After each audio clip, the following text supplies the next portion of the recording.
Yuluma's heart had always leaned toward Paul. His calm voice, the way he spoke with certainty, and his seemingly endless patience pulled her in. Barnabas was different, more expressive, more impulsive, always present. But lately, Paul had grown distant, only reaching out in bits and fragments, always through messages. It was Barnabas who showed up. She started spending more time with Barnabas, not by choice but by the weight of circumstance. Barnabas was around when Paul wasn't. And when a stormy night forced them to shelter under the same roof, things took a turn neither of them could have predicted, or claimed to want. Confusion mixed with guilt. Yuluma hadn't planned for it. She had told herself over and over that her heart belonged to Paul. But that night with Barnabas left a stain of intimacy that lingered, grew, and mocked every thought she had of Paul. Barnabas, too, was in turmoil. He knew he shouldn't have crossed that line. Yuluma didn't belong to him. Every kiss they shared felt like betrayal, even though Paul had become a shadow in the background. Still, his heart ached every time Yuluma smiled at him, thinking she saw Paul in him. Yuluma became restless. Why was Paul always checking on her right after she was with Barnabas? The pattern unsettled her. It was as if he knew, somehow, somewhere, what she was doing. Her mind spun with possibilities. Paul's messages were oddly timed, always filled with gentle concern. "Are you okay? Did you sleep well? I had a dream about you." These would come in just after she left Barnabas' side, or sometimes even while they were together. Her confusion grew into torment. "I need to see Paul," she told Barnabas one night, eyes wide, voice firm. "In person. I need to talk to him face to face." Barnabas froze. Guilt weighed down his every muscle. His heart felt like it was breaking twice over, for himself and for the lie he had helped sustain. For days, Barnabas struggled with the truth. He couldn't carry it anymore. Paul had changed, yes. But the reason was buried in something deeper than Yuluma imagined. Something he never should have kept from her. So, with a heavy heart, he agreed. "I'll take you to him." Quote, "The road was long and silent. Yuluma sat beside Barnabas but kept to her side of the car. Her mind was a carousel of memories and questions.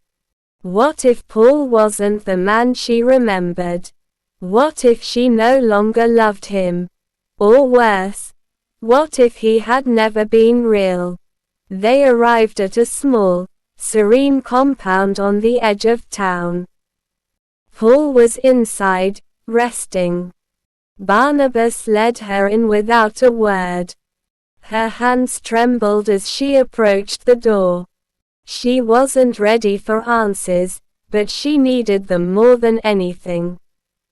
Paul turned as she entered. His smile was slow, tired. His frame looked slimmer, his eyes dimmer. "Yuluma," he whispered, and it made her knees weak. But something still felt off. Her instincts didn't lie. "Where have you been, Paul?" she asked, her voice barely above a whisper. "Why have you been distant? Why do you always know when I'm with him?" Her questions came like arrows. Paul took a deep breath and sat up straighter. "There's something I need to show you," he said. He slowly unbuttoned his shirt, revealing a long scar across his chest. Her breath caught in her throat. What is this? She asked, eyes wide with horror. I had surgery. A rare heart condition. I almost died, Yuluma, Paul said quietly. I didn't want you to see me weak. So I sent Barnabas. I thought he could stand in for me until I got better. Quote. Her lips trembled. You sent him. Her knees buckled and she sank into a nearby chair. But why didn't you tell me? Why make me think, make me believe I was still with you? Barnabas stepped forward, his voice shaky. I was supposed to protect your love for him, Yuluma. But I failed. I let my feelings get in the way. I didn't mean for us to happen the way it did. Quote. Yuluma stared at them both. Two men who had once been one in her eyes, now standing in full complexity, carrying guilt and wounds. All this time, I thought I was choosing. I thought I was betraying one for the other. But you were both part of a lie I didn't even know I was living. Quote. Tears streamed down her face. I loved Paul. But I fell for Barnabas. I didn't even know I was doing it.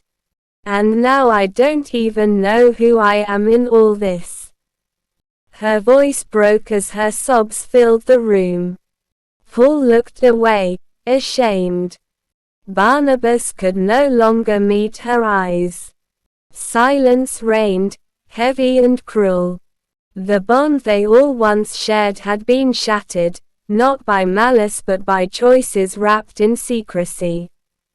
Yuluma stood up slowly, her tears unending. I need time, she whispered. I don't know who I am anymore. I need to find myself before I can find either of you.